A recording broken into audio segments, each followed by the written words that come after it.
வணக்கம். புது புது அர்த்தங்கள் நிகழ்ச்சிக்கு வரவேற்கிறோம். இன்றைய நிகழ்ச்சியில் தமிழ் தேசிய விடுதலை இயக்கத்தின் திரு தியாகு அவர்களும், தினமலர் பட்டம் பொறுப்பாசிரியர் திரு வெங்கடேஷ் அவர்களும் பங்கேற்கிறாங்க. வணக்கம். ஜிஎஸ்டி அறிமுக விழா இன்று நள்ளிரவு நாடாளுமன்றத்தில் நடக்குது. இதுக்கான சிறப்பு கூட்டம் ஏற்பாடு செய்யப்பட்டிருக்கிறது. பிரணாப் முகர்ஜி முன்னிலையில் பிரதமர் மோடி ஜிஎஸ்டி வரி முறையை தொடங்கி வைக்கிறார். சுதந்திர இந்தியாவில் மிகப்பெரிய வரி சீர்திருத்தம் அப்படின்னு அரசு தரப்பில் சொல்லப்படுகிறது. எப்படி பார்க்கலாம்? உண்மையிலேயே இது வரவேற்கத்தக்க ஒரு முடிவு. ஒரு வரி சீர்திருத்தம் என்ற அளவில் இது எடுக்கப்பட்டிருக்கக்கூடிய ஒரு சீரிய முயற்சி. எப்போவுமே ஒரு பிரச்சனை உண்டு. அதாவது முடிவு சரி, ஆனால் இம்ப்ளிமெண்டேஷனில் இருக்கக்கூடிய பிரச்சனைகள் எப்போவுமே இருக்கத்தான் செய்யும். இன்றைக்கி இருக்கக்கூடிய ஒரு இது ரெண்டாக பிரிச்சுன்னு பார்ப்பாங்க. நீங்கள் அந்த அரசியல் ரீதியாக இன்றைக்கி நாடாளுமன்றத்தில் அந்த ஜிஎஸ்டிக்கான ஒரு வரவேற்பை என்ன சொல்கிறது ஒரு ஒப்புதலை வழங்கிய போது எதிர்க்கட்சிகளும் அன்றைக்கு அதற்கான ஒப்புதலை வழங்கின. இது இன்றைக்கி என்ன நடக்குது அப்படின்னு கேட்டிங்கன்னா, தேசம் முழுசும் பல்வேறு தரப்பினர் எழுப்பியிருக்கக்கூடிய ஒரு அதிருப்தி குரலை ஒட்டி உடனே எதிர்க்கட்சிகள் இன்றைக்கி இது அத்தனை பழியும் பிஜேபி மேல் சுமத்துவதற்கான ஒரு வாய்ப்பாக இதை பார்க்கின்றன. அதனால்தான் இன்னைக்கு நைட்டு நடக்கக்கூடிய மீட்டிங்கில் இவர்கள் கலந்து கொள்ள போவதில்லை. அது நடக்கிறது, அது கலந்துக்கிறாங்க, கலந்துக்கல, அது அரசியலாக்குறாங்க, அது வேற பிரச்சனை. ஆனால் நாம் முக்கியமாக கவனத்தில் எடுத்துக்கொள்ள வேண்டிய விஷயம் என்னென்னா, இந்த ஜிஎஸ்டி இம்ப்ளிமெண்டேஷனில் அடுத்த ஓராண்டு இந்த அரசாங்கம் எப்படி இதை கையாளப் போகிறது என்பதுதான் மிக முக்கியமான விஷயமாக நான் பார்க்கிறேன். ஏனென்றால் இந்த டிரான்சிஷன் பீரியட் அப்படிங்கிறது ரொம்ப ரொம்ப ரொம்ப முக்கியம். இது நாள் வரைக்கும் இருந்த ஒரு வரி வசூல் முறைக்கும் இன்றைக்கு இருக்கக்கூடிய வரி வசூல் முறைக்கும் மிகப்பெரிய வேறுபாடுகள் இருக்கின்றன.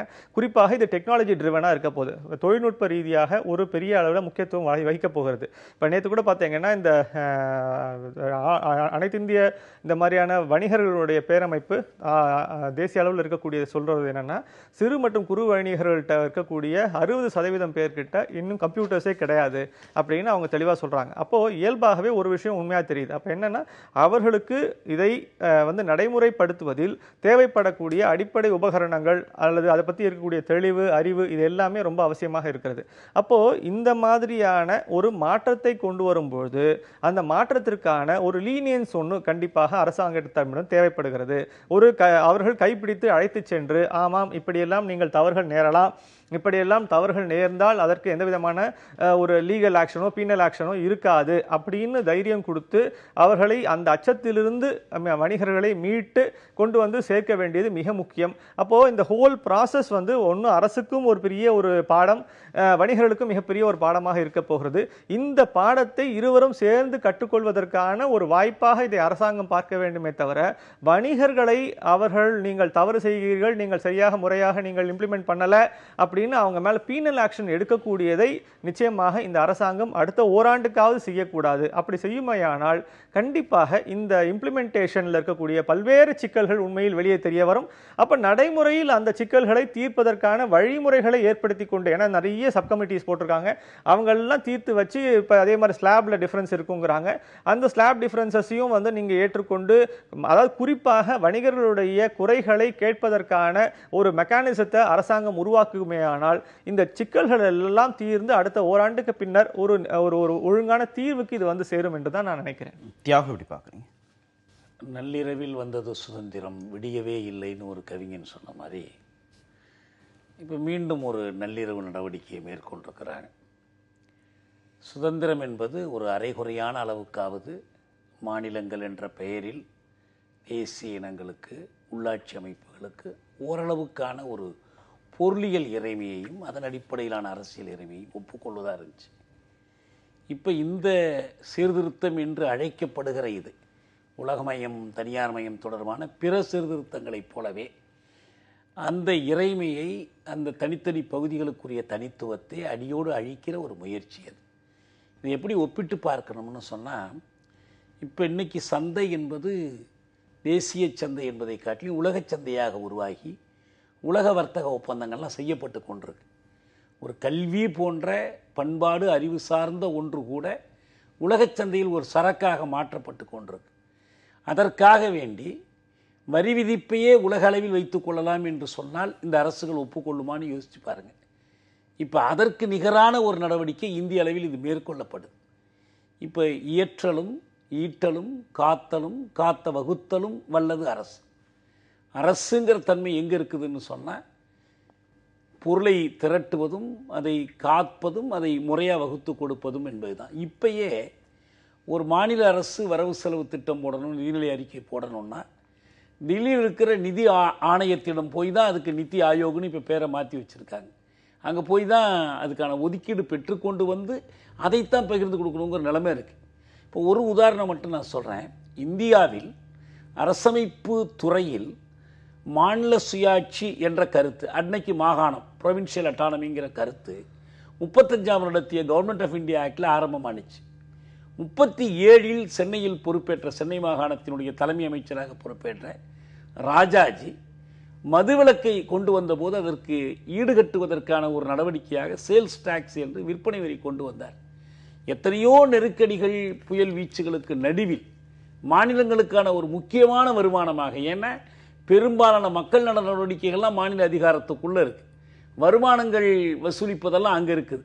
அதில் ஒன்று மாற்றாக மாநில அரசுக்கென்று இருந்த ஒரு முக்கியமான ஒரு வரி வருமானம் என்பது இந்த சேல்ஸ் டாக்ஸ், விற்பனை வரி. இப்போ இதையெல்லாம் ஒன்றா அழிச்சிடுறாங்கன்னு சொன்னால் இது வெறும் பொருளியலாக ஒரு இழப்பு, தொகை இழப்பு மட்டுமல்ல. நாங்கள் 5 வருடத்துக்கு இழப்பீடு கொடுக்குறோன்னு சொல்லி இழப்பை ஈடுகட்டக்கூடிய ஒரு இழப்பே அல்லது. அதையும் தாண்டி இப்போ ஒரு சின்ன உதாரணம் பார்த்தேங்க. இப்போ இது இருக்குது, கேளிக்கை வரி. கேளிக்கை வரியை எல்லாத்துக்கும் சேர்த்து ஒன்றாக்கிடுறாங்க. இந்த கேளிக்கை வரி, என்டர்டெயின்மெண்ட் டாக்ஸை பயன்படுத்தி கொண்டு தான் தமிழில் பெயர் வைத்தால் அந்த படங்களுக்கு விலக்களிக்கப்படும் என்று மாநில அரசு ஒரு முயற்சி எடுக்க முடியுது. அதே போல் கல்வித்துறை, வேறு துறைகள் எல்லாம் எடுக்க முடியும். இப்போ என்ன ஆகிடும்னா, அந்த மாதிரி எந்த ஒரு வாய்ப்பும், ஊக்கமளிக்கிற வாய்ப்பு அல்லது ஊக்கம் குறைக்கிற வாய்ப்பு எதுவும் மாநில அரசுகளுக்கெல்லாம் போயிடும். எனவே இது தமிழக இறைமைக்கு எதிரானது. அரசமைப்பு சட்டம் மாநிலத்துடைய நிதி இறைமைக்கு எதிரானது. மாநிலத்துடைய நிதி அதிகாரம் முடக்கப்படும். சரி, அது நம்ம பேசுவோம். நள்ளிரவில் விடுதலை பெற்றோம். 2வது நள்ளிரவு அறிவிப்பு, நள்ளிரவில் இன்னைக்கு கொண்டாடுறாங்கன்னு சொன்னார். இடையிலையும் ஒரு இரவு அறிவிப்பு வந்தது, பண மதிப்பிழப்பு நடவடிக்கை. அதனுடைய தாக்கம் என்ன அப்படிங்கிறத இன்னும் முழுமையா நம்மளால உணர்ந்து கொள்ள முடியல. எவ்வளவு பணம் வந்துச்சு, கருப்பு பணம் எவ்வளவு வந்துச்சு, உள்நாட்டு உற்பத்தியில் அது என்ன மாதிரியான பாதிப்பை ஏற்படுத்தி இருக்கிறது அப்படிங்கிறது இன்னும் முழுமையா தெரியாத சூழல்ல மீண்டும் ஒரு அறிவிப்பு வந்து பொருளாதார ரீதியாக எடுக்கப்பட்டிருக்கிற 2வது மிக முக்கியமான நடவடிக்கையாக இதை நம்ம பார்க்கலாம். இப்போ அதுக்கே ஒரு பிரீத்திங் டைம் கொடுக்காம இன்னொரு சீர்திருத்தம் அப்படின்னு நம்ம போறது இன்னும் எப்படி இதை வந்து இன்னும் பொருளாதாரத்தை மேம்படுத்தும் அப்படின்னு புரிஞ்சுக்கலாமா? இல்லை, இது வந்து எனக்கு தெரிஞ்சு அந்த டிமானிட்டைசேஷனுக்கு முன்னாடியே இந்த ஜிஎஸ்டி கொண்டு வருவதற்கான முயற்சிகள் நடந்து கொண்டு தான் இருக்கு. காங்கிரஸ் ஆட்சியிலே பேசப்படுறாங்க. அப்போ இயல்பாகவே இது வந்து இன்னைக்கு இம்ப்ளிமெண்டேஷன் வந்து இன்னும் தள்ளி போடலாம் அப்படிங்கிறது ஒரு பேச்சு திருப்பி சொல்லப்பட்டது.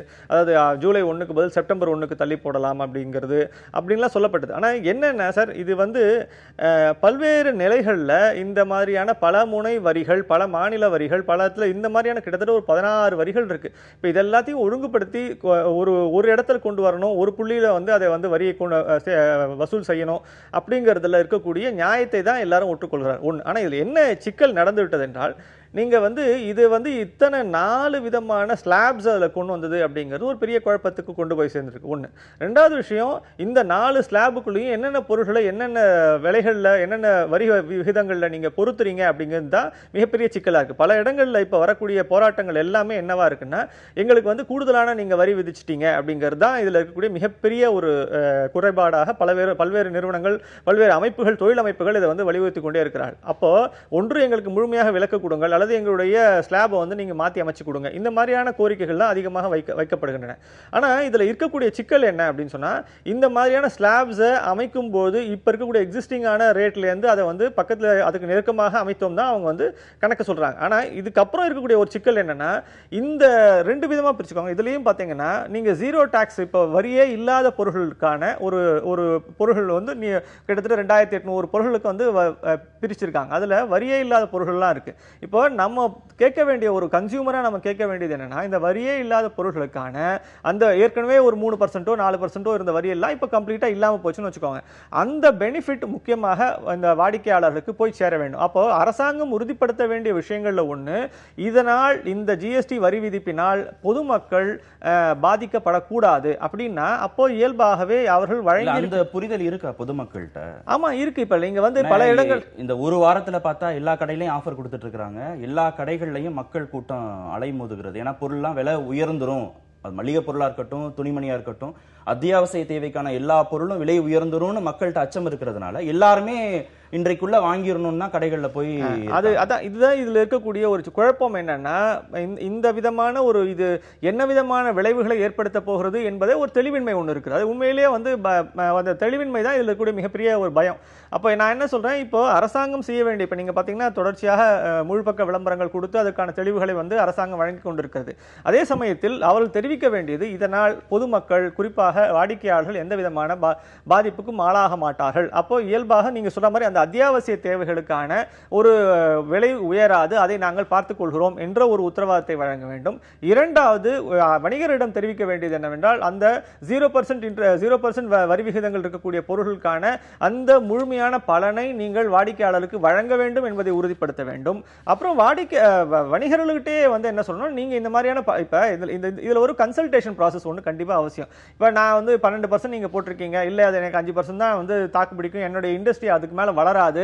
ஏன்னா இது இன்னொரு விஷயத்தை நீங்க அந்த இண்டஸ்ட்ரியினுடைய growth-ஐயும் ஒட்டித்தான் நீங்க வரி விகிதத்தை யோசிக்கணும். சில இடத்துல நீங்க 18% போட்டிருக்கீங்க, சில 28% போட்டிருக்கீங்க அப்படின்னா நிச்சயமா அந்த துறை வளராமல் போய்விடுவதற்கான, தேக்கமடைவதற்கான வாய்ப்பு இருக்கிறது. அப்போ அந்த மாதிரியான இடங்கள்ல ஒரு கன்சல்டேஷன் ப்ராசஸ் தேவையா இருக்கு. அப்போ அவங்ககிட்ட அரசாங்கத்திட்ட சொல்லி, இந்த மாதிரியான இடத்துல நீங்க இந்த தொழில்துறை வளர வேண்டும் என்றால் நீங்கள் இந்த மாதிரியான சலுகைகளை அல்லது நீங்க ஸ்லாபை மாத்தி கொடுக்கணும் அப்படின்னு கேட்கறதுக்கும், அதை அரசாங்கம் புரிந்து கொள்வதற்குமான ஒரு கன்சல்டேஷன் ப்ராசஸ் ஒன்று ஒழுங்கா இருந்ததுன்னா ஒரு பீரியட் ஆஃப் டைம் படிப்படியாக இந்த குறைகள் எல்லாம் நிவர்த்தி பெற்று நீங்கள் ஒரே முனை வரியாக மாறும்போது நிச்சயமாக ஒரு பெரிய பலன் கிடைக்கும், பொருளாதாரம் வளரும் என்று எதிர்பார்ப்பு இருக்கிறது. சிறு வணிகர்கள் எதுக்குறாங்க, நுகர்வோருக்கு இதனால ஏதாவது பயன் கிடைக்குமா கிடைக்காதான்னு அச்சம் இருக்கிறதுனால தான் எல்லாருமே போய் கியூல நிக்கிறாங்க. எப்படியாவது 30ஆம் தேதி அறிமுகமாகிறதுக்கு முன்னாடி போய் வாங்கிடணும்னா, இப்ப இது யாருக்கு இந்த பலன்லாம் போய் சேர போகிறது அப்படிங்கிற புரிதல் இன்னும் இல்லையா, எந்த தளத்திலுமே இல்லையா? இதனுடைய இந்த ஸ்லாப் சிஸ்டம், வரி இல்லாமை 5% வரி, அப்புறம் 18, 24 ஸ்லாப் சிஸ்டம், இதை நடைமுறைப்படுத்துவதற்கான படிப்படியான தன்மைகள் என்ன, இது பற்றி அல்ல என்னுடைய வேறுபாடு என்பது. நான் அடிப்படையில் இந்த சிஸ்டத்தை கொஸ்டின் பண்ணுறேன். ஏன்னா இதனுடைய உண்மையான பாதிப்பே, இப்போ திரு வெங்கடேஷ் சொல்கிறார் பாருங்க, நீண்டகால அடிப்படையில் நீண்டகால அடிப்படையில் ரொம்ப மோசமாக இருக்க போகுது உடனடி விளைவுகளை காட்டிலும். பில்கேட்ஸ் சொன்ன மாதிரி டெக்னாலஜி குறுகிய கால அடிப்படையில் தரக்கூடிய விளைவுகளை நாம் மிகைப்படுத்துகிறோம், நெடுங்கால விளைவுகளை குறைவாக மதிப்பிடுகிறோம்னு சொன்னார். அது இதுக்கு பொருந்தும். எப்படின்னு சொன்னால், இது பெரிய மீன்கள் சிறிய மீன்களை விழுங்குகிற அந்த நிகழ்முறை இருக்குது பாருங்க. இது ஒரு அரசாங்கம் விரும்பி செய்கிறது, விரும்பாமல் செய்கிறது, அறிவிப்புகளில் செய்கிறது, அறிவிக்காமல் செய்கிறதுன்னு இல்லை. இது ஒரு புறஞ்சார்ந்த ஒரு அமைப்பு, பொருளியல் அமைப்பு. இது ஒரு சந்தை அராஜகத்தை அடிப்படையாக கொண்ட அமைப்பு. இது இயல்பாகவே இது அந்த போக்கை துரிதப்படுத்தும், விரைவுபடுத்தும். அப்போ தகவல் தொழில்நுட்ப புரட்சியோ புதிய பொருளாதார கொள்கையோ எந்த விதமான தாக்கத்தையுமே ஏற்படுத்தலையா, யாருக்கும் எந்த விதமான நன்மையும் கொடுக்கல அப்படின்னு எடுத்துக்கிறதா? இல்ல, எப்பயுமே ஒரு மோசமான மருந்தும் கூட சில நல்ல சைடு எஃபெக்ட்ஸ் கொண்டிருக்கும். ஒரு நல்ல மருந்து சில மோசமான சைடு எஃபெக்ட்ஸ் கொண்டிருக்கும். இந்த நீங்க சொல்லக்கூடிய மாற்றங்கள் எல்லாம் நல்ல விளைவுகளை சிலவற்றை தந்திருக்கு. ஆனா எதை தரலன்னு சொன்னா, இந்த பூர் பிகமிங் பூரருங்கிறது இருக்கு பாருங்க, ஏழை மேலும் ஏழையாவதும் பெருங்குழுமங்கள் மென்மேலும் வளர்வதும் என்பதை தெரிந்து கொள்ள பயன்பட்டிருக்க தவிர, நீங்க சொல்ற தகவல் தொழில்நுட்ப புரட்சி எல்லாம் தடுத்து நிறுத்த பயன்படலை. அதான் இங்க முக்கியமானது. இப்ப நமக்கும் அந்த போராட்டங்கள் மற்றதுக்கெல்லாம் இது துணையா இருக்கும் செய்திகளுக்கு.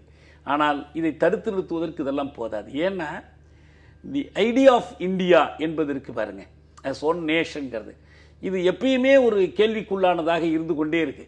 இப்போ இதில் காங்கிரஸ் எதிர்கட்சிகள் எதிர்ப்பதெல்லாம் கொஞ்சம் தள்ளி போட்டு செய்யலாம், இதை கொஞ்சம் மாற்றலாம், இன்னும் கொஞ்சம் வணிகர்களுக்கு சொல்லலாம், இப்படியெல்லாம் யோசனைகள் சொல்கிறாங்க. அதாவது தூண்டிலில் இன்னும் ஒரு பெரிய புழுவை போட்டுக்கொள்ளலாம்னு சொல்கிறாங்கன்னு பொருள், வேற ஒன்றும் இல்லை. தூண்டில் போடுறதை பற்றி அவங்களுக்கு பிரச்சனை இல்லை, எல்லாரையும் வளைச்சி போடுறதுக்கு கொஞ்சம் பொறுங்க, இன்னும் கொஞ்சம் நேரம் பார்த்துக்குவோம் மிதப்பைய அப்படின்னு சொல்கிறாங்கன்னு அர்த்தம். அடிப்படையிலேயே இந்த சிஸ்டம் என்பது காங்கிரஸ் ஒரு முயற்சி பண்ணிக்கிட்டு இருந்துச்சு, மேக்கிங் இந்தியா அண்ட் ஐடியா, ஒரு சக்சஸ்ஃபுல் ஐடியா. அதை பிஜேபி இந்த என்டிஏ கவர்மெண்ட் ரொம்ப வேகமாக செய்யுது, ஒவ்வொரு துறையிலையும் செய்யுது. அதுதான் இப்போ இருக்கிற ஆபத்தானது. ஒரு குறுகிய கால ஆட்சியை பயன்படுத்தி கொண்டு ஒரு 35 விழுக்காடு வாக்குகளை மட்டுமே பெற்ற 65% மக்கள் எதிர்த்து வாக்களித்த ஒரு அரசாங்கம் அடியோடு எல்லாவற்றையும் மாற்றி அந்த இந்தியாங்கிற அந்த கான்செப்டை, ஒரு ஒற்றை ஆட்சி முறையை கொண்டு வருவதற்கு வேகமாக செயல்படுது. அது என்ன பொருளியல் விளைவுகளை ஏற்படுத்துமோ அதை ஏற்படுத்தும். இதுக்கு மாற எவ்வளவு வேணாலும் பேசலாம், பேசுறதுனால ஒன்றும் பயசேஷன். சாமானிய மனிதர்களுக்கு எந்த விதமான பயனும் இல்லையா? கார்ப்பரேட் நிறுவனங்களுக்கும் பெரும் முதலாளிகளுக்கு மட்டும்தான் இந்த மாதிரியான பொருளாதார சீர்திருத்தங்கள் வந்து பயண தருதுன்னு புரிஞ்சுக்கிறாங்க. இல்ல வணிகர்கள் பொருளாதார அமைப்புகள்ல இருக்கக்கூடிய நிறுவனங்கள், ஒரு உற்பத்தியை சார்ந்து இருக்கக்கூடிய நிறுவனங்கள் அல்லது வந்து அந்த நெட்வொர்க்கை வச்சிருக்கக்கூடிய நிறுவனங்கள்ல இன்னைக்கு இந்த வரிங்கிறது ஒரு மிக முக்கியமான பிரச்சனை. இந்த கடைசியா நீங்க வந்து மழை மேல மழை பெஞ்சா கடைசியில வந்து பாதிக்கப்படக்கூடியது அந்த சமதரையில் இருக்கக்கூடியவங்க அப்படிங்கிற மாதிரி நீங்க வரி அங்க போட்டீங்கனாலும் இப்போ 28% வரி போடுறீங்க பிளஸ் செஸ் போடுறீங்க அப்படின்னா நீங்க அந்த வந்து ஒரு ஒஸ்தியான கார் வாங்குறவங்களுக்கு தான் அந்த வரி அப்படின்னா அந்த வரியை கட்டக்கூடிய அந்த நிறுவனம் வந்து நிச்சயமா அதுக்கான அந்த வரியை வந்து கண்டிப்பா பெர்குலேட் பண்ணி கண்டிப்பா கடைசியில் இருக்கக்கூடிய நம்மளை மாதிரி சாமானிய மனிதர்கள்ட்ட தான் கொண்டு வந்து சேர்க்க போகுது. அப்போ இயல்பாகவே இந்த வரியினுடைய பாதிப்பு கீழே வந்து சேரத்தான் செய்யும். இதுல மாற்று கருத்து கிடையாது. ஆனா என்னன்னா அரசாங்கம் இதைத்தான் பேலன்ஸ் பண்ணணும். நான் திருப்பி சொல்றேன். இப்ப நீங்க இதுல பாத்தீங்கன்னா இத்தனை 1000 பொருட்கள்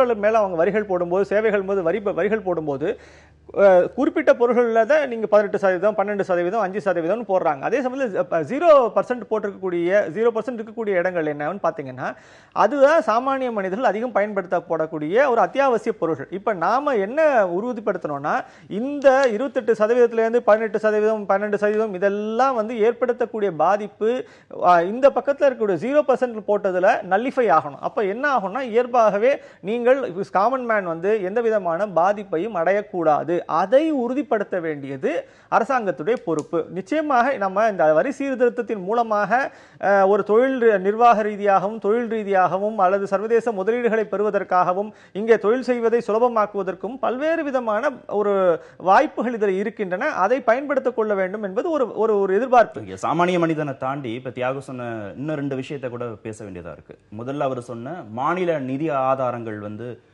கட்டுப்படுத்தப்படும், இதனால மத்திய அரசால கட்டுப்படுத்தப்படும் அப்படிங்கிறது, தனிச்சையா எந்த முடிவும் அவங்களால எடுக்க முடியாது அப்படிங்கிறது ஒரு வாதம். இன்னொன்னு இப்ப ஜிஎஸ்டி என்ன சொல்றாங்கன்னா ஒரு நாடு ஒரு வரி ஒரு சந்தை அப்படின்னு ஒரு ஒற்றை கலாச்சாரத்தை நோக்கி மத்திய அரசு இதை வந்து நகர்த்திட்டு கொண்டு போறாங்க அப்படின்னு. மாநிலத்துடைய நிதி ஆதாரங்கள் இதனால பாதிக்கப்படும், எந்த விதமான தன்னிச்சையான முடிவு எடுக்க முடியாது அப்படின்னு நம்ம யோசிக்கணும். சார், ஸ்டேட் ஜிஎஸ்டின்னு ஒன்று இருக்கு, சென்ட்ரல் ஜிஎஸ்டி இருக்கு, ஐஜிஎஸ்டின்னு ஒன்று இருக்கு. இப்போ நீங்க ஸ்டேட் ஜிஎஸ்டிங்கிறது மாநில ஜிஎஸ்டி ஒன்று, வரி ஒன்று இருக்கு. இப்போ நீங்க மாநில வருவாயில முற்றிலும் இவர்கள் இழந்து விடுவார்கள், முற்றிலும் வந்து அவர்களுக்கான வருவாய் முற்றிலும் மறுக்கப்படும் அப்படிங்கிறதுல எனக்கு நம்பிக்கை இல்லை. நிச்சயமாக மாநில வருவாயில குறை ஏற்படும், அதுல எந்த விதமான சந்தேகமும் கிடையாது. அதே சமயத்தில் அதை ஈடுகட்டுவதற்கு தான் அடுத்த 5 ஆண்டுகளுக்கான அந்த வருவாய் இழப்பை மத்திய அரசு ஈடுகட்ட போகிறது என்று சொல்கிறது. இதுல இன்னொரு பிரச்சனை இருக்கு. அடிப்படையில் ஐயா கேட்ட ஒரு கான்செப்ட் என்னன்னா, இது வந்து ஒற்றை இந்தியா, அந்த கான்செப்ட்ல இருந்து நீங்க எல்லாத்தையும் ஒருமுகப்படுத்துறீங்க, அது மூலமாக நீங்க வந்து மாநிலத்தினுடைய ஒரு உரிமைகள் மேல் நீங்கள் வந்து ஒரு பெரிய பாதிப்பை ஏற்படுத்துகிறீர்கள் அப்படின்னு ஒரு கான்செப்ட் இங்க நம்ம சொல்லப்படுது. அப்ப என்ன சிக்கல் அப்படின்னா, இதை வலியுறுத்த வேண்டிய, தங்களுடைய உரிமைகளை மீட்டெடுக்க வேண்டிய, தங்களுக்கான நியாயங்களை மீட்டெடுக்க வேண்டிய தொடர்ச்சியான கூட்டங்களில் இங்கே மாநில அமைச்சர்கள் அத்தனை பேரும் நீங்க பார்த்தா இந்தியாவில் இருக்கக்கூடிய அத்தனை மாநிலத்தினுடைய நிதி அமைச்சர்களும் போய் பேசியிருக்கிறார்கள். அப்போ ஒவ்வொருத்தரும், நம்ம தமிழகத்திலிருந்தே திரு மாஃபாய் பாண்டியராஜன் அவர்கள் கலந்து கொண்டார்கள். ஒவ்வொரு இடத்திலையும் தங்களுடைய மாநில உரிமைகளை முன்னிலைப்படுத்தி, தங்களுடைய மாநில வருவாய்களை முன்னிலைப்படுத்தி, நாங்கள் எங்களுடைய சுதந்திரத்தை இழந்துவிடக்கூடாது என்ற நோக்கிலிருந்து தான் ஒவ்வொரு மாநிலமும் பேசியிருக்கிறார்கள். அப்போ இயல்பாகவே மத்திய அந்த கூட்டுக்குழு மீட்டிங் எல்லாத்திலையும் என்ன நடந்திருக்குன்னா, இந்த மாதிரியான என்ன விதமான ஒரு நீக்குப்போக்கு தன்மையோடு மாநிலத்தினுடைய வருவாயையும் அல்லது மாநிலத்தினுடைய ஒரு செல்வாக்கையும் குறைத்து விடாத அளவுக்கு தான் மீட்டிங் நடந்திருக்கு. அதையும் மீறி இப்ப இதை வந்து சென்ட்ரலைஸ் பண்ணிருக்காங்கன்றதுக்கு ஒரு காரணம் இருக்கு. நிதிஷ்குமார் இதை தான் கேட்கிறாரு. எல்லாரும் உட்கார்ந்து தானே பேசுனீங்க, எல்லாரும் ஒப்புதல் தானே தெரிவிச்சீங்க, இன்னைக்கு மட்டும் நாங்க விழாவில் கலந்துக்கலன்னு சொன்னா எப்படி அப்படின்னு கேட்கிறாரு. விழாவில் கலந்துக்கலங்கிறது எனக்கும் பெரிய செய்தி இல்லை. ஏன்னா இந்த கான்செப்ட் குறித்து அவங்களுடைய நிலைப்பாடு என்ன இல்லை, அதுல எதிர்ப்பு இருக்கிறதுனால தானே விழாவை புறக்கணிக்கிறாங்க. இது அவர்கள் ஒரு அரசியலாக அவங்க பார்க்கிறாங்க. இதனுடைய பாதிப்புகள் ஏற்படுகிற பொழுது எங்களுக்கு இதுக்கும் தொடர்பு இல்லைன்னு சொல்றதுக்கான ஒரு முயற்சி இது. ஒவ்வொரு இதுலையும் இதை செஞ்சுக்கிட்டு இருக்காங்க உங்களுக்கு.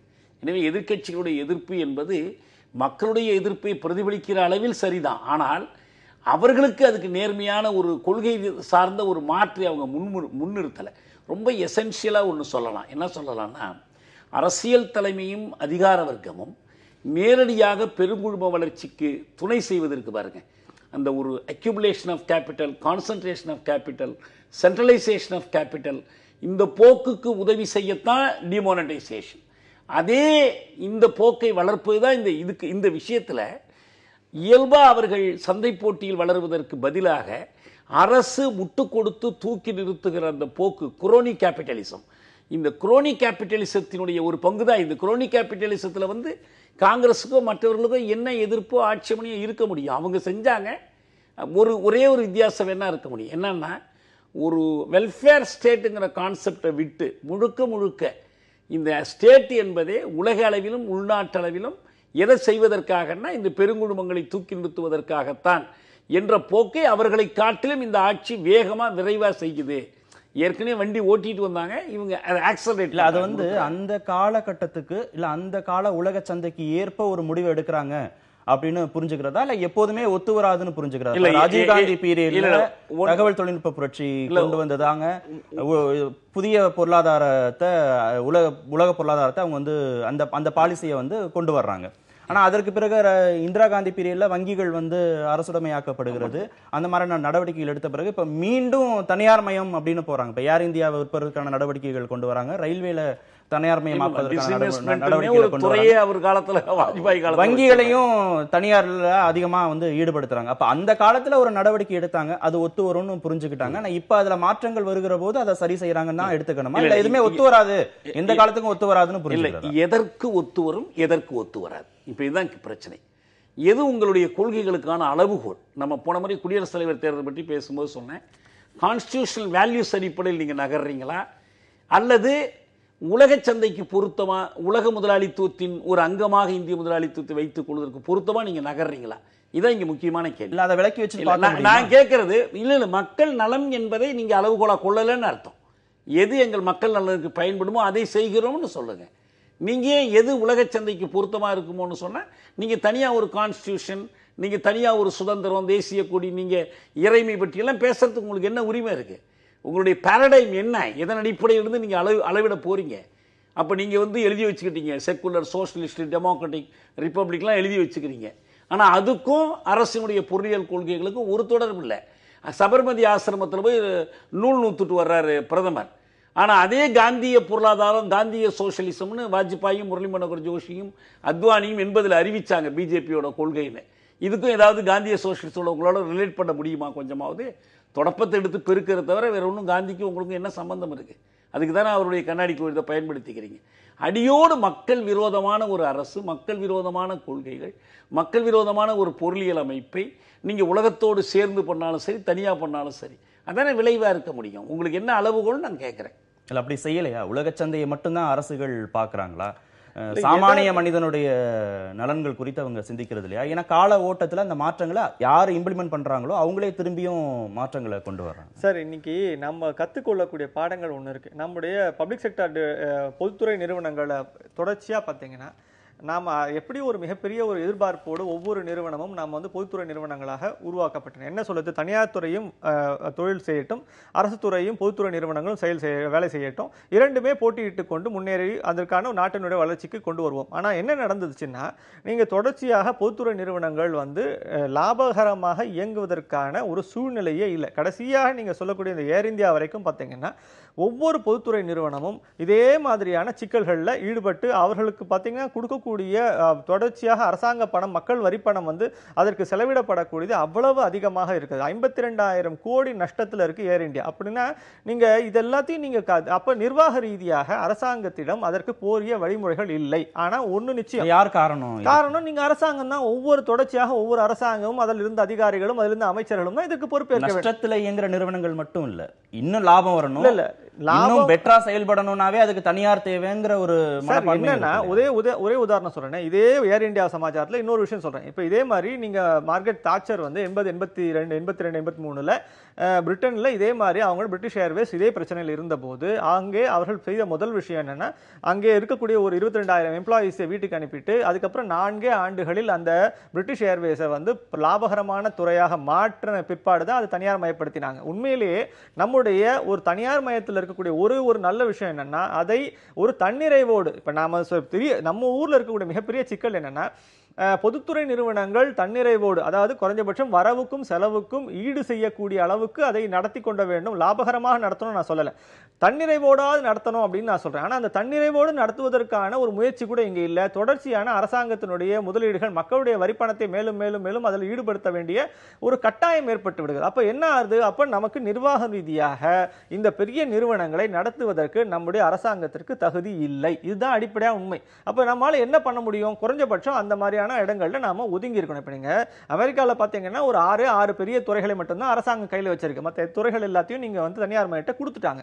அப்ப இதே மாதிரியான இது சர்வதேச ரீதியாக அரசாங்கங்கள் எதில் ஈடுபட வேண்டும், எதுல கேட்டலிஸ்டா இருக்கணும், எதுல நேரடியான ஒரு இம்ப்ளிமெண்டராக இருக்கணும், மிக தெளிவா இருக்கு. அப்ப அரசாங்கம் கொள்கை ரீதியான வழிவகைகளை வகுத்து அதை தொழில் ரீதியான வளர்ச்சிக்கான வாய்ப்புகளை உருவாக்கி கொடுத்து ஒரு சாதகமான ஒரு அரசாங்கமாக இருக்க வேண்டுமே தவிர எல்லா இடத்திலும் நானே எடுத்து செயல்படுத்துகிறேன், நானே அதை முனைந்து செயல்படுத்துவேன் இறங்கி செயல்படுத்துவது என்பதில் குறிப்பாக மூன்றாம் உலக நாடுகள் எல்லாத்திலையும் இந்த அரசாங்கங்கள் தோல்வியை மட்டுமே சந்தித்திருக்கு. ரெண்டு விஷயம். ஒன்று, பொதுத்துறை நிறுவனங்களை லாபகரமாக நடத்துவதற்கு அரசுக்கு தகுதி இல்லையா, இல்லை அதில் மனசு இல்லையா அப்படிங்கிறது இவர் சொன்னதுலேருந்து தெளிவு பெற வேண்டிய விஷயம்.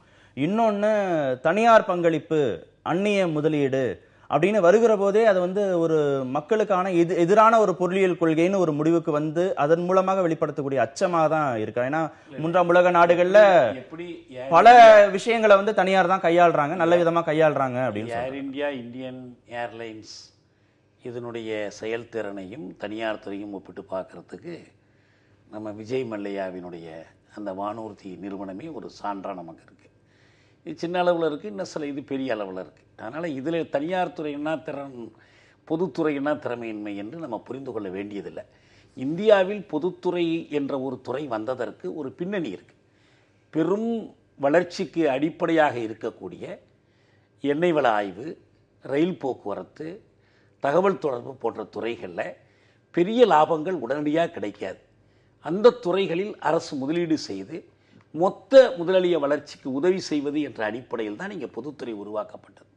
அந்த பொதுத்துறையினுடைய தேவை இன்னைக்கு நிறைவாகி விட்டதாகவும், இன்னைக்கு சுரங்கம் உட்பட மற்ற துறைகளை தனியார் துறையை லாபகரமாக எடுத்துக்கொள்ள முடியுங்கிற கட்டத்தில் இன்னொரு போக்கு ஆரம்பமாகுது. ஒரே வர்க்க நலன் ரெண்டு விதமான கொள்கைகளை வெளிப்படுத்தப்படுது. நான் அடிக்கடி சொல்கிறது, ஏதோ பழைய பொருளாதார கொள்கைக்கும் புதிய பொருளாதார கொள்கைக்கும் இடையில் ஒரு பெரிய பெருஞ்சுவர் இல்லை, அதனுடைய தொடர்ச்சி தான் இது. நீங்கள் சொன்ன மாதிரி உலகச் சூழல், இவங்களுடைய வளர்ச்சியினுடைய அளவு, தரம் இதை பொறுத்து மாறுது. என்ன இங்கே அடிப்படையான கேள்வி என்றால், அரசு ஒன்றை வெளிப்படையாக அறிவிக்கட்டும். என்ன அறிவிக்கட்டும்னா, எங்களுடைய வளர்ச்சியின் அளவுகோல் என்பது இந்த பெருங்குழுமங்களுடைய வளர்ச்சியின் அளவுகோல் தான். ஏன்னா இப்போ இங்கே என்ன மாநிலத்தில் என்ன சொல்லிக்கிறாங்க, நாங்கள் இத்தனை கோடி ரூபாய் முதலீடு கொண்டு வந்திருக்கிறோம், எங்கள் ஆட்சியோட சாதனைன்னு தான் சொல்லிக்கிறாங்க. ஆனால் இத்தனை கோடி முதலீடு கொண்டு வந்து மூடப்பட்டிருக்கிற தொழிற்சாலைகளை திறந்தீங்களா, இந்தியா ஃபோர்ஜை திறந்தீங்களா, பிஎன்சியை திறந்தீங்களா, அல்லது ஸ்டாண்டர்ட் மோட்டார்ஸ் திறந்தீங்களா? இல்லை. நீங்கள் அதுக்கு பதிலாக பெருங்குழுமங்கள் இன்னும் வேறு ஒரு தொழில்நுட்பம், கேபிட்டல் இன்டென்சிவாக இருக்கும், அதிக தொழிலாளர்களுக்கு வேலை கொடுக்காது, இந்த சந்தைக்கு தொடர்பில்லாததாக இருக்கும், இந்த தேசிய இனங்கள் வலியுறுத்துகிறது சமூக நீதி கொள்கைகளுக்கு புறம்பாக இருக்கும். அந்த நிறுவனங்களை நீங்கள் வளர்த்து வச்சிருக்கிறீங்க. ஒவ்வொரு துறையிலையும், பொருள் உற்பத்தி துறை, கல்வித்துறை, ஒவ்வொரு துறையிலையும் வளர்த்து வச்சிருக்கீங்க. இதான விளைவு. அதனால இந்த அடிப்படை வேறுபாடு இங்கே என்ன வருதுன்னா, டாக்ஸேஷன் பற்றிய டெக்னிக்காலிட்டிஸ் பற்றியதல்ல பிரச்சனை, டாக்ஸேஷன் பாலிசிஸ் பற்றியதல்ல, மொத்த பொருளியல் கொள்கை உங்களுக்கு என்னன்னு தான் நான் கேட்கிறேன். சாமானிய மக்களை உயர்த்துதா இல்லையாங்கிறதா? சாமானிய மக்களை பற்றி கவலைப்படாத ஒரு பொருளியல் கொள்கை, முதலாளியத்தை நேரடியாக தலையிட்டு வளர்த்து விட்டு தானும் ஆதாயம் அடைகிற ஒரு கொள்கை. அப்படி ஒரு குரோனி கேபிட்டலிசம் தான் இன்னைக்கு இந்த கொள்கைகளின் மூலமாக வெளிப்படுகிறது. இடைவெளிக்கு பிறகு பேசும்.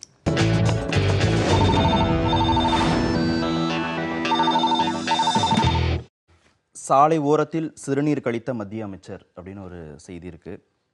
மத்திய வேளாண் துறை அமைச்சர் ராதா மோகன் சிங் சாலை ஓரத்தில் சிறுநீர் கழிச்சார் அப்படின்னு சமூக வலைத்தளங்கள்லையும் ஊடகங்கள்லையும் செய்திகள் வெளியாகிருக்கிறது. எதிர்க்கட்சிகள் தரப்புலையும் பல கண்டனங்கள் வந்திருக்கிறது. எப்படி பார்க்கலாம் தியா?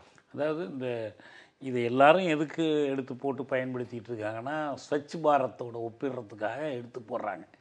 நீங்கள் ஏதோ தூய்மை இந்தியா திட்டம் என்றெல்லாம் கொண்டு வர்றீங்க, அது பாருங்கள் ஒரு மத்திய அமைச்சர் எப்படி செய்கிறார் அப்படின்னு.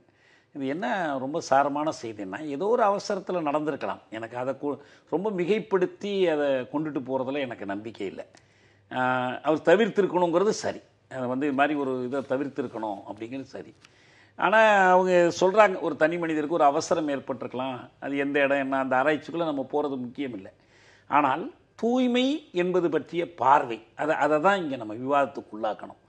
தூய்மை என்பது இந்த ஒன்று கடிக்கிறது அல்லது திறந்த வெளியில் மலம் கழிக்காமல் இருக்கிறது இதோட முடிஞ்சு போகிற விஷயமா என்பது தான் பார்க்கணும். எந்த நேரத்தில் பாரிஸ் உடன்படிக்கையை ஒத்துக்கொள்ள மாட்டேன்னு ட்ரம்ப் சொல்லியிருக்கிற நேரத்தில், ட்ரம்ப்பை போய் மோடி சந்திச்சுட்டு வர்ற நேரத்தில் இப்போ பல நாடுகள் ஒன்று கூடி இதை பற்றி விவாதிக்க போகிறாங்க. ஜெர்மனியினுடைய மெர்க்கெல் இதை அடிப்படையாக வச்சு ஆட்சிக்கு வந்தவங்க. இப்படி உலக அளவில் ஒரு பெரிய பிரச்சனை ஓடிக்கொண்டிருக்கிற போது இங்கேயும் கூட ஒரு பக்கத்தில் இந்த தூய்மை இந்தியா என்பதை கண்ணுக்கு தெரிந்த குப்பைகளை அகற்றுகிற ஒரு முயற்சியாக ஒரு விதமான ஒரு நாடகமாக நடத்தி கொண்டிருக்கிற அதே நேரத்தில் இன்னொரு பக்கம் சுற்றுச்சூழலை பற்றி கொஞ்சம் கூட கவலைப்படாத ஒரு தொழில் வளர்ச்சி, பன்முகப்பட்ட ஒரு உயிரின சூழலை பாதிக்கக்கூடிய ஒரு வளர்ச்சி முறை, காட்டு வனப்பகுதிகளில் சுரங்கங்கள் தோண்டுவதற்காக பழங்குடி மக்கள் வெளியேற்றப்படுகிற நிலை, இப்படி எல்லா துறையிலும் லிட்டர் இன் இந்தியா, மேக் இன் இந்தியாங்கிறது நான் ஒரு விவாதத்தில் சொன்ன மாதிரி லிட்டர் இன் இந்தியா, கண்ணுக்கு தெரியாத குப்பைகளை கொட்டி குவிக்கிற ஒரு தொழில் வளர்ச்சி கொள்கையை வைத்துக்கிட்டு இருக்கிற ஒரு அரசை பற்றிய விமர்சனத்தை போய் சும்மா சுருக்கி ஒருத்தர் ஒன்று கடிச்சிட்டாரு அதை படம் முடிச்சுட்டாங்க என்பதாக காட்ட வேண்டியதில்லை. தவிர்த்திருந்தால் நல்லதுங்கிறது வேறு செய்தி. ஆனால் அதை வைத்துக்கொண்டு நம்ம விவாதிக்க வேண்டியது அதை பற்றி அல்ல. ஒரு அமைச்சர் இப்படி பண்ணாமல் இருந்துட்டா மட்டும் சரியாக போச்சா அப்படின்னு மட்டும் இல்லை. எனக்கு ஒரு சின்ன கதை மட்டும் நினைவுக்கு வருது, உங்களுக்கு நான் சொல்கிறேன். எனக்கு திரு சந்திரசேகர் இந்த கதையை சொன்னார். அண்ணாமலை பல்கலைக்கழக துணைவேந்தராக இருந்தவர். இந்தியாவிலிருந்து ஒரு குருஷ்டியவ் இங்கே வந்தபோது அவரை கொண்டு போய் காட்டினாங்களாம். அவர் என்ன பார்த்துட்டு ஜனங்கள்லாம் அப்படி திறந்த வெளியில் கழிப்பறையெல்லாம் போகிறாங்களேன்னு கேட்டு நேருக்கிட்ட கேட்டாராம். நேருக்கு ரொம்ப சங்கடமாக போச்சு, ஏன்னா பைனாக்குலர் வச்சு பார்த்துட்டாராம். இவர் நேரு அங்கே போகும்போது எப்படியாவது பதிலுக்கு ஒன்று பிடிச்சிடணுன்ட்டு கவனித்து பார்த்தாராம். தொலைதூரத்தில் ஒருத்தர் அப்படி உட்கார்ந்துருந்தாராம். என்ன சொன்னீங்களேன்னு உடனே போய் பிடிச்சிட்டு வந்து பார்த்தா அவர் அந்த நாட்டுக்கான இந்திய தூதுவராக இருந்துட்டாராம். எங்கே போனாலும் நம்ம ஆளுக்கு இந்த பழக்கம் விடாதுன்னு, அமைச்சராவது பழக்கம் விடலைங்கிறது சொல்லுவாங்க, ஒரு நகைச்சுவையாக சொல்லக்கூடிய ஒரு கதை. அது மாதிரியான விஷயமா பார்க்காம இன்னும் கொஞ்சம் ஆழமாக பார்க்கணும். பொது புத்தியில் இருக்குது அப்படின்னு புரிஞ்சுக்கிறதா எப்படி பார்க்கலாம்? இல்லை சார், இது நான் அவர் சொல்லக்கூடிய ஒரு பகுதியில் சரி, பட் என்னுடைய ஒரே ஒரு கேள்வி நாம் எதை செய்தியாக்கணும், எதை செய்தியாக்கக்கூடாது, என்ன ஊடகத்தில் நம்ம என்ன விஷயத்தை சொல்ல வரோம் அப்படிங்கிறது ரொம்ப முக்கியம். இது தவிர்த்திருக்கப்பட வேண்டும் அப்படிங்கிறது வேறு விஷயம். அமைச்சர் செய்தார், அமைச்சரை நம்ம தவிர்த்திருக்கலாங்கிறதுலாம் வேறு. ஒரு செய்தி எப்போ அதுக்கான உண்மையான வேல்யூ வருது, எப்போ அதுக்கான ஒரு முக்கியத்துவம் என்ன அப்படிங்கிறதுலாம் நம்ம பார்க்காம மீண்டும் மீண்டும் நம்ம ஒரு அரசாங்கத்தை குறை சொல்வதற்கும், ஒரு அரசாங்கத்தினுடைய ஒரு மனிதர் இந்த மாதிரி செயல்படுகிறார் என்பதை ஒரு சோற்றுக்குன்னா பானை சோற்றுக்கு ஒரு சோர் பதம்ங்கிற மாதிரிலாம் கிரிட்டிசைஸ் பண்ணணுங்கிறதுக்காக தேவையில்லாமல் நீங்கள் ஒரு படத்தை எடுத்துட்டு அதை நீங்கள் உடனடியாக அது மேலே நீங்கள் கூடுதலான நிறைய அந்த என்ன சொல்கிறது ஃபிட்டிங்ஸ் எல்லாம் சேர்த்து அதை ஒரு ஸ்டோரியாக பில்ட் பண்ணுறாங்க. இப்போ இதில் இருக்கக்கூடிய அறம் என்னன்னு தான் என்னுடைய கேள்வி. இப்போ அடிப்படையில் இது தவிர்த்திருக்கப்பட வேண்டும். உண்மையிலே அந்த அரசாங்கத்திற்கு அவருடைய செயல்பாட்டுக்கு அவர் எவ்வளவு தூரம் அந்த ஒரு ஸ்வச் பாரத்துக்கான ஒரு மனநிலையோடு இருக்காரு, இதெல்லாம் தெரியல அப்படிங்கிறது நமக்கு சுட்டிக்காட்ட வேண்டியது சரி. ஆனால் இந்த மாதிரி நம்ம பொதுவாகவே இந்த மாதிரியான புகைப்படங்களில் படுத்து போடுறது, இந்த மாதிரி ஒரு தனி மனிதனுடைய ஒரு அநாகரீகங்களை நாம் பொதுமைப்படுத்துவது, இதை ஒரு சாக்கா வச்சு நம்ம ஒரு மிகப்பெரிய ஒரு கட்டமைப்பை உருவாக்குவது, இது எல்லாமே நம்ம ஒரு அடிப்படையில் இருக்கக்கூடிய ஒரு காழ்ப்புணர்வுலேருந்து வரக்கூடிய விஷயம் தானே தவிர இது ஒரு செய்திக்கான ஒரு முகாந்திரமாகவோ ஒரு அடிப்படையில் செய்திக்கான முகாந்திரமே இல்லாத ஒரு விஷயத்தை எடுத்து ஒரு செய்தியாக்குறாங்க அப்படிங்கிறது தான் இதில் இருக்கக்கூடிய மிகப்பெரிய சிக்கல். இல்லை பொது புத்தியில் இருக்குது அப்படின்னு கடந்து போகிறதா, இல்லை ஒரு மினிஸ்டர் இப்படிலாம் செஞ்சிருக்க கூடாது அப்படிங்கிற அடிப்படையில் தான் இதை விமர்சனத்திற்கு உள்ளாக்கிறாங்க எதிர்கட்சிகள் அப்படின்னு பார்க்குறது? இல்லை, மினிஸ்டர் இப்படி செய்திருக்க கூடாதுங்கிறது எல்லோரும் ஒத்துக்கொள்றது, நாங்கள் எல்லாரும் தான் சொல்கிறோம், அதில் ஒன்றும் மாற்றம் இல்லை. அதுவும் அரசாங்கம் ஒரு பக்கம் ஸ்வச் பாரத்துக்கு விளம்பரப்படுத்தி கொண்டு நடிகர்களை கொண்டு விளம்பரப்படுத்தி கொண்டு பேசிக்கொண்டிருக்கிற அதே நேரத்தில் இது செஞ்சிருக்க கூடாது தான். ஆனால் இந்த குறிப்பிட்ட அமைச்சரை எதிர்த்து அந்த அமைச்சருடைய மாநிலத்தை சேர்ந்தவங்க மற்றவர்கள் இதை ஒரு அரசியலாக பயன்படுத்த முற்படுறாங்கன்னு தான். ஒவ்வொருத்தரும் நெஞ்சை தொட்டு பார்த்தாங்கன்னா அவரவருக்கும் ஏதாவது ஒரு சூழ்நிலை இப்படி ஏற்பட்டிருக்கும், ஆனால் படம் பிடிக்கப்படலை, அவ்வளவுதான். ஏன்னா அவங்களுக்கு அப்படி இல்லை. இப்போ பெரிய வசதி உள்ளவர்கள் வேனுக்குள்ளேயே அந்த வசதி வச்சுருக்காங்க. இல்லைன்னா நடிகர்கள் கூட அப்படி தான் செய்ய வேண்டி வரும். படப்பிடிப்புக்கு வர்ற இடத்துல அவங்க எதுக்காக கேரவான் வச்சுக்கிட்டு வர்றாங்க, இதையெல்லாம் தவிர்க்கிறதுக்கு தான். இல்லைன்னா அவங்களும் இந்த மாதிரி மாட்டிக்கிடுவாங்க. அதனால் இதை போய் மிகைப்படுத்தி ஒரு மனிதராக நான் பார்த்து அதை மிகைப்படுத்தக்கூடாதுன்னு கருதுகிறேன். அவர் சொல்கிற மாதிரி இந்த செய்தியை வந்து எப்படி கொண்டு போகணும், எப்படி ஃபோக்கஸ் பண்ணணும் என்ற அந்த அறம் சார்ந்த ஒரு சிந்தனை இல்லை. இப்போ இதுலேயே கீழே என்ன கொடுத்துருக்காங்க, அவர் மணீஷ் சிசோடியா, அவர் ஆம் ஆத்மி கட்சிக்காரர் என்ன சொல்கிறாருன்னா, மோடிக்கு ஆதரவாக இருக்கக்கூடிய ஊடகங்கள் இந்த தலைப்பில் ஒரு விவாதம் ஆரம்பிக்கலாம், அதுவும் அவருடைய காரில் அந்த சிவப்பு விளக்கு சுழல்ற கார்லேருந்து இறங்கி இப்படி பண்ணக்கூடிய துணிச்சல் யாருக்காவது வருமா அப்படின்லாம் சொல்லி இதை ஒரு பூதாகாரப்படுத்த தான். இதில் எனக்குள்ள ஒரே ஒரு கவலை தான், பெரிய அடிப்படை கொள்கைகள் பற்றிய விவாதம் திசை திரும்பி இந்த மாதிரி செய்திகளுக்குள்ளே போயிடுதேங்கிற கவலை தான். மற்றபடி இந்த முரண்பாட்டை பக்குவமாக சுட்டி காட்டுறதுல தவறு கிடையாது. சரி, இடைவெளிக்கு பிறகு பேச.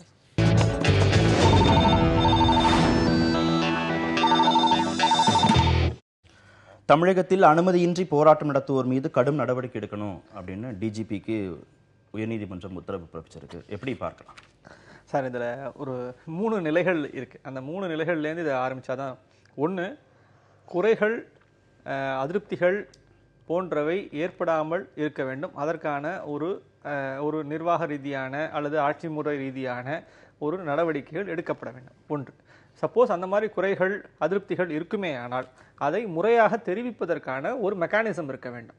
அந்த ரெட்ரஸல் மெக்கானிசம் வந்து முறையாக இருக்குமே ஆனால் ஒரு சிக்கலும் கிடையாது. 2, 3வது, அப்படியே நான் வந்து தெரிவித்த பின்னரும் அதற்கு உரிய தீர்வு எனக்கு கிடைக்கணும். அந்த தீர்வை பற்றி எனக்கு பதில் எனக்கு தெரியணும். ஆமாம், இந்த மாதிரியான உங்களுடைய குறைகள் தெரிந்து கொண்டோம், இதற்கான நடவடிக்கை இதுதான், இப்படித்தான் அதற்கான தீர்வுகளை நாங்கள் வழங்குகிறோம்.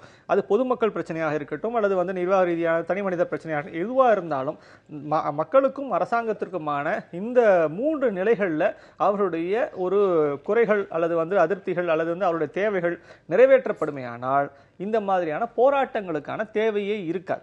பிரச்சனை என்ன ஆகுதுன்னா, நமக்கு இந்த மாதிரியான குறைபாடுகள் ஏற்படுவதற்கான சூழல் இங்கே இருக்கிறது. பின்னாடி அதை தெரிவிப்பதற்கான ஒரு மெக்கானிசம் வந்து முழுமையாக இல்லை.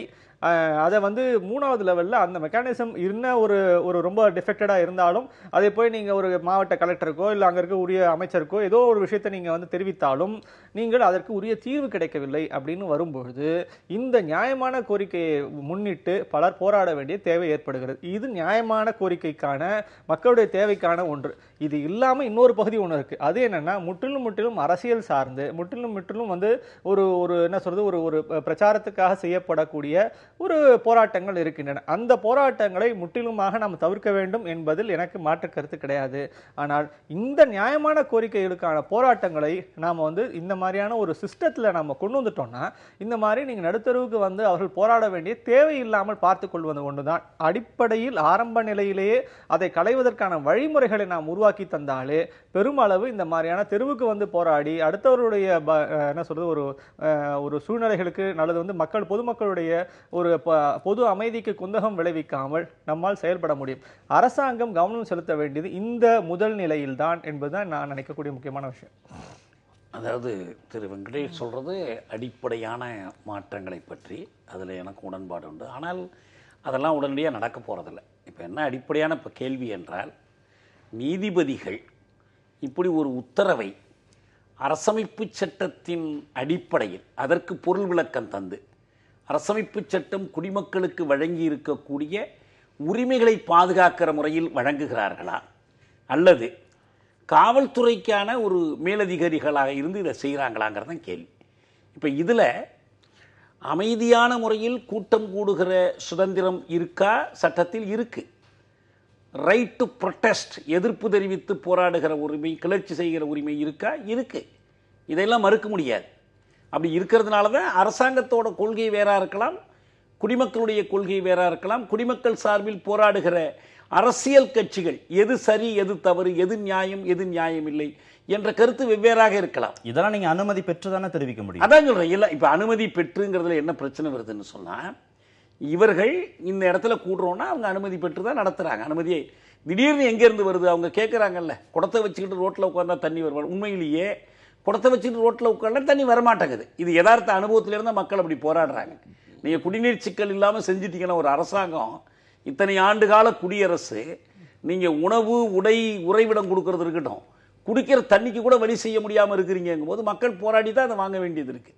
இல்லைன்னா அவங்களுக்கு கிடைக்காது. இதுதான் யதார்த்தம் உங்களுக்கு. எனவே இந்த யதார்த்தங்களை கணக்கில் எடுத்துக்கொள்ளாமல் நீங்கள் போலீஸை வச்சுக்கிட்டு போராட்டத்தை தடுக்கணும்னு சொன்னால் அவங்க ஏற்கனவே அதான் செய்கிறாங்க. உண்மையில் காவல்துறையினுடைய அதிகாரங்கள் இதில் எல்லாம் எப்படி இருக்கணும்னா ஒழுங்குபடுத்துகிற அதிகாரமாக இருக்கணும், ரெகுலேட்டரி அத்தாரிட்டியாக இருக்கணும். ஆனால் அவங்க ப்ரொஹிபிட்டரி அத்தாரிட்டியாக மாறுறாங்க. இப்போ நமக்கு ஒரு பொதுமக்களுக்கு இடையூறு தான் இவங்களுக்கு உண்மையான கவலைன்னா, நான் கேட்குறேன், திலகர் காலம் தொடங்கி அண்ணா காலம் வரைக்கும், இன்னும் சொல்ல போனால் கலைஞர் இருந்த போது, ஜெயலலிதா வந்த பிறகு கூட மக்கள் அமைதியாக ஒன்று கூடுவதற்கு, பெருந்திரளான மக்கள் ஒன்று கூடுவதற்கு வாய்ப்புள்ள ஒரு இடமாக இருந்த மெரினாவை கூடக்கூடாத இடமாய் மாற்றியது யாரு? இதுக்கு என்ன சொல்றாங்க இந்த நீதிபதிகள்? இதை எப்படி தடுப்பாங்க? மக்கள் கூடுகிற இடத்தை எதுக்கு எடுக்கணும்? இதுக்குன்னே தனியாக சீரணி அரங்கம் கட்டி கொடுத்தாங்களே திலகர் கட்ட இருந்த இடத்துல.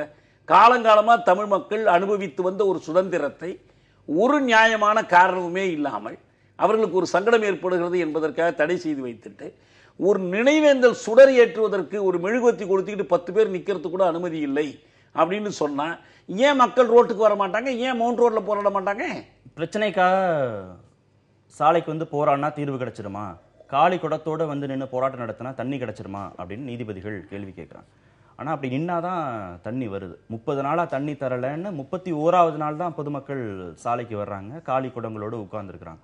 இப்போ 30 நாள் அவங்க பல இடங்கள்ல மனு கொடுத்து தண்ணி வராத சூழல்ல தான் வர்றாங்க. டாஸ்மாக் கடையை மூடுங்கன்னு சொன்னா கேட்கறது இல்லை. எங்கே மனு கொடுத்தாலும் அதற்கான நடவடிக்கை இல்லைங்கிற வருகிற போது தான் மக்கள் வந்து போராட்ட களத்துக்கு வந்து போராட்டம் நடத்துறாங்க, உண்ணாவிரதம் நடத்துறாங்க. எல்லாம் செஞ்ச பிறகுதான் அந்த கடை அப்புறப்படுத்தப்படுகிறது, அதிகாரிகளால் உறுதி கொடுக்கப்படுகிறது. அப்போ நீதிமன்றத்துடைய கேள்விகளை நம்ம எப்படி புரிஞ்சுக்கிறோம்? ரொம்ப நீங்க கரெக்டாக சொன்னீங்க. அதாவது இவ்வளவு தூரம் 30 நாளும் நாங்கள் வந்து பல்வேறு இடங்களில் மனுக்கள் கொடுத்து அந்த இடத்துல அதுக்கப்புறம் எந்த விதமான உரிய நடவடிக்கையும் எடுக்கப்படாத சூழ்நிலையில் தான் காலிக்கூடங்களோட பொதுமக்கள் சாலைக்கு வராங்க. அப்படின்னா இந்த 30 நாளில் ஏன் அரசாங்கத்திற்கு இந்த செய்தி முழுமையாக போய் சேரவில்லை? அப்போ கீழ்மட்டத்தில் இருக்கக்கூடிய அந்த அதிகாரிகளோ அல்லது நடுவில் இருக்கக்கூடிய செக்ரட்டரிஸோ இல்லை ஆட்சியை நடத்தக்கூடிய அமைச்சர்களுக்கோ இந்த செய்தி போய் சேரலையா? ஆனா சாலை மறியல் பண்ண 31வது நாள் மதியம் தண்ணி வருது. அப்படின்னா அப்ப இயல்பாகவே உங்களுக்கு ஒரு தீர்வு காண்பதற்கான ஒரு மெக்கானிசம் ஒன்று இருக்கிறது. அப்ப தீர்வு இல்லாமல் இல்லை, தீர்வை எடுப்பதற்கு உங்களுக்கு காலதாமதம் ஆகிறது. அப்போ ஒரு இடத்துல இப்ப இது குடிநீர் பிரச்சனைன்னு வச்சுக்கோங்க சார், ரொம்ப இயல்பாக கண்டிப்பா அந்த மாவட்ட ஆட்சியருக்கு கண்டிப்பா தெரியும் எந்தெந்த கிராமங்கள்ல தண்ணி பிரச்சனை இருக்குன்னு கண்டிப்பா தெரியும். அப்போ உடனடியாக அவர் அந்த மாவட்டங்கள்ல விஓஸ் இருக்காங்க, வில்லேஜ் அட்மினிஸ்ட்ரேட்டிவ் ஆஃபீஸர்ஸ் இருக்காங்க, ஊர்ல தண்ணி இல்ல, கிணத்துல தண்ணி இருக்கா இல்லையா, இல்ல குடிநீருக்கு பாதிப்பு இருக்கா கண்டிப்பா தெரியும். அப்போ இயல்பாகவே அரசாங்கம் இந்த மாதிரியான இடத்துல ப்ரோஆக்டிவா தான் இருக்கணும். கண்டிப்பா மழை பெய்யல நல்லா தெரியுது, அப்போ கண்டிப்பா பல இடங்கள்ல தண்ணீர் வற்றி போச்சு தெரியுது. அப்ப என்ன பண்ணிருக்கணும்? உடனடியாக மக்கள் அந்த கோரிக்கையை வைப்பதற்கு முன்னரே அல்லது வைக்க தொடங்கிய காலகட்டத்திலிருந்து அல்லது அதுக்கான உரிய மனுக்கள் வரக்கூடிய காலகட்டத்திலிருந்து அதற்கான நடவடிக்கை. அந்த இடத்துல என்ன நான் பார்க்கணும்னு கேட்கிறேன். 30 நாளா தண்ணி வரல அப்படின்னு பாதிக்கப்பட்ட மக்கள் ரோட்டுக்கு வந்து போராட்டம் நடத்துறாங்க, அவங்க கஷ்டம் பெருசு அப்படின்னு பார்க்கணுமா? இல்ல அன்றைய தினம் என்னால வேலைக்கு போக முடியல, அன்றைய தினம் நான் வந்து காலதாமதமா இருக்கிறேன், என்னுடைய பணிகள் பாதிக்கப்படுகிறது அப்படின்னு பாதிக்கப்படக்கூடிய மக்கள் பக்கம் நின்று அதை நம்ம பார்க்கணும். இல்ல சார், ரெண்டுமே நியாயம் இருக்கு. பொதுமக்கள் வந்து ஒவ்வொரு நாளும் பல சிரமங்களுக்கு இடையில் தான் தங்களுடைய வாழ்வாதாரத்தை பேணுவதற்காக வேலைக்கு போறாங்க, பல இடங்களில் சிரமப்படுறாங்க. அவர்களுக்கு நிச்சயமாக இந்த போராட்டத்தில் இருக்கக்கூடிய நியாயம் தெரியாமல் இல்லை. ஆனால் அன்றைக்கு தங்களுடைய வாழ்க்கை பாதிப்படைகிறது போது அவர்களுக்கு வரக்கூடிய எரிச்சல் என்பது மிக அதிகம். ஒன்று அதையும் உண்டு, இந்த பக்கம் இருக்கக்கூடிய நியாயமும் உண்டு. நான் ரெண்டு பக்கம் இருக்கக்கூடிய நியாய பாதிப்பு தெரிஞ்சிருந்தா இவங்களும் போராட்டத்துல உட்கார்ந்து இல்ல அப்படி கிடையாது சார். உங்க பாதிப்பு எனக்கு புரியுது, ஐ கேன் எம்பத்தி. ஆனா வந்து நான் உங்களோட கூட்டு சேர்த்து உட்கார்ந்துக்க முடியாது, அது வேற விஷயம். எனக்கு உங்களுடைய பாதிப்புகளை நான் முழுமையாக புரிந்து கொள்கிறேன். ஆனால் எனக்கான வாழ்க்கை என்று ஒன்று இருக்கிறது, நான் ஓடித்தான் ஆக வேண்டும், நான் சம்பாதித்தான் ஆக வேண்டும் வரும்போது இன்றைக்கு நீங்கள் எனக்கு இடைஞ்சலாக இருக்கிறீர்கள். இதுதான் சிக்கல். அப்ப ரெண்டு பேருக்குமே இருக்கக்கூடிய நியாயங்கள் தர்மங்கள் என்பது ஒன்றுதான். ஆனால் இதில் அரசாங்கம் என்ற ஒன்று, அதிகாரிகள் என்பவர்கள், ஆட்சியாளர்கள் என்பவர்கள் உடனடியாக இந்த பிரச்சனைகளை எந்த இடத்திலே தீர்க்க வேண்டுமோ அதற்கான ஆரம்ப இடத்திலேயே தீர்த்து வைக்க வேண்டிய ஒரு கட்டாயம் இருக்கிறது. குறைந்தபட்சம் மக்கள் எதிர்த்து அதை பத்தி இருக்கக்கூடிய குறைகளை எடுத்து பேசும்போதாவது அந்த ரெட்ரசல் சிஸ்டத்தை ஒழுங்குபடுத்திருங்க. அந்த ரெட்ரசல் சிஸ்டத்துல ஒழுங்குபடுத்தாத போதுதான் அது வெடித்து வெளியே வந்து சாலைக்கு வந்து ரெண்டு பக்கத்தையும் சீர்தூக்கி தானே நீதிபதிகள் பார்த்திருக்காங்கன்னு புரிஞ்சுக்க வேண்டியதா இல்லை. இப்ப நான் ஒன்று கேட்கிறேன், அரசுகள் வந்து தகவல் போகலை செய்ய மாட்டேங்கிறாங்கன்னு. சசி பெருமாள் போராடி செத்தாரு கோபுரத்தில் ஏறி, அந்த பிரச்சனை என்ன? அங்கே இருக்கிற கடையை மூட சொல்லி உயர்நீதிமன்றம் உத்தரவிட்ட பிறகும் மூடாமல் வச்சுருந்தாங்க. மறந்துடாதீங்க, உயர்நீதிமன்றம் உத்தரவிட்டுடுச்சு, இந்த கடையை மூடுங்கன்னு சொல்லிட்டாங்க. இது பள்ளிக்கூடத்துக்கு பக்கத்துலலாம் வைக்கக்கூடாதுன்னு சொல்லிட்டாங்க. அரசு செயல்படுத்தலை. தொடர்ந்து இல்லை கடை நடத்தியே ஆகும்னு பிடிவாதமாக இருந்த போய் தான் அவர் ஏறி போராடினார். இவரை போராடுமாறு தள்ளி விட்டது எது? அரசினுடைய செயலற்ற தன்மை. தகவல் தெரியாமல் இல்லை, தெரிந்து திமிரோடு இருக்கிறாங்க. இப்போ பார்க்குறோம், நெடுஞ்சாலைகளில் மதுபான கடைகள் வைக்கக்கூடாதுன்னு சொன்ன உடனே இது நெடுஞ்சாலை இல்லைன்னு சாலையினுடைய தன்மையை மாற்றி அந்த ஊர் சாலைன்னு பெயரை மாற்றி வைக்கலான்னு முயற்சி பண்ணுறாங்களே தவிர அது உத்தரவு வந்துருச்சு நம்ம மூடுவோன்னு செய்ய மாட்டேங்கிறாங்க. ஏன்னா அடிப்படை கண்ணோட்டம் மக்கள் போராடுவதை சுகமான அனுபவமாக ஏற்றுக்கொள்ளலை. அவர்கள் மீது போராட்டங்கள் திணிக்கப்படுகின்றன. இல்ல அந்த மாதிரி சமயங்கள்ல அவங்க அதிகாரத்தை கையில் எடுத்துக்கிறாங்க. இப்ப கத்திப்பாரா பாலத்துல பூட்டு போடுறதுங்கிறது வந்து அது அந்த நடவடிக்கையை விமர்சனம் செஞ்சவங்களும் இருக்கிறாங்க. ஒரு முக்கியமான ஒரு சாலை போக்குவரத்து நெரிசல் மிகுந்த நேரம் அந்த சமயத்துல அது செஞ்சிருக்கணும். அதாவது அறிவிக்காம திடீர்னு சாலை மறியல் செய்யறதுனால ஆம்புலன்ஸ் எல்லாம் போக முடியல, அன்றைய தினம் பாதிக்கப்படுறாங்களே. முன்னறிவிப்பு இல்லாமல், நான் முன்னறிவிப்புன்னு சொல்றது வந்து காவல்துறைக்குன்னு மட்டும் சொல்ல, பொதுமக்களுக்கே முன்னறிவிப்பு செய்யணும். இப்போ அண்மையில் போக்குவரத்து தொழிலாளர்கள் போராடும் போது மறுநாள் காலையிலிருந்து வேலை நிறுத்தம்னு அறிவிச்சிருக்கிறாங்க. ஆனால் திடீர்னு முதல் நாள் இரவே நிறுத்திடுறாங்க. என்னை போன்றவர்கள் பேருந்து பயன்படுத்துகிறவங்க அங்கங்கே தெருவில் நிற்கிற கட்டாயத்தை உண்டு பண்ணாங்க. அந்த போராட்டத்திற்கான ஆதரவு குறைந்ததற்கே அது ஒரு காரணமாக இருந்துச்சு. வைல்டு கேட் ஸ்ட்ரைக்ஸுங்கிறத எப்பயும் நம்ம ஆதரிக்கலை, குறிப்பாக இந்த மாதிரி துறைகளில் ஆதரிக்க முடியாது. அப்படி நான் அந்த அர்த்தத்தில் நான் சொல்லலை. முறையாக அறிவிப்பு என்பது மக்களுக்கும் அறிவிக்கணும். இந்த நாளில் வண்டிகள் ஓடாது, இந்த நாளில் அடைப்பு இருக்குன்னா அறிவிக்கணும். ஆனால் இப்போ 2 வகையான போராட்டங்கள் இருக்குது. ஒன்று ஒரு கொள்கை சார்ந்து அமைப்புகள் ஒழுங்கு செய்து ஆர்கனைஸ்டு ஸ்ட்ரைக், ஆர்கனைஸ்டு அஜிடேஷன் என்பதில் அது செய்ய முடியும். ஆனால் இந்த பல இடங்களில் நடக்கக்கூடிய இந்த போராட்டங்கள் இருக்கு பாருங்க, அனுமதி பெறாமல் நடக்கிற போராட்டங்கள், அது வந்து எங்கேருந்து வருதுன்னா நேரடியாக மக்கள் சந்திக்கிற சிக்கல்கள்லேருந்து வருது. அது அரசினுடைய செயலற்ற தன்மையினால தான் வருது. ஒரு சின்ன உதாரணம் மட்டும் சொல்கிறேன். உயர்நீதிமன்றத்தில் நிறைய வழக்குகள் தேங்கி கிடக்குன்னு அடிக்கடி நம்ம பேசுகிறோம். இந்த வழக்கில் பெரும்பாலான வழக்குகள் எது தெரியுங்களா? ஏற்கனவே நீதிமன்றம் பிறப்பித்த ஆணைகளை அரசுகள் செயல்படுத்தாமல், இது போக்குவரத்து துறையில் முக்கியமான ஒரு பிரச்சனை, செயல்படுத்தாமல் மீண்டும் நீதிமன்ற அவமதிப்பு வழக்கு போட்டு தான் அந்த உத்தரவை செயல்படுத்த வேண்டிய கட்டாயத்துக்கு தள்ளுறாங்க. எனவே அரசுகள் தான் இதுக்கு முக்கிய பொறுப்பு. அதை நீதிபதிகள் கவனத்தில் எடுத்துக்கொள்ளலன்னு சொல்றேன். செய்திக்கு நேரமாயிட்டதுனால நிறைவு செய்யறோம் அந்த பகுதியில். நிகழ்ச்சியில் பங்கேற்ற இருவருக்கும் மிக்க நன்றி. மீண்டும் சந்திப்போம். நன்றி, வணக்கம்.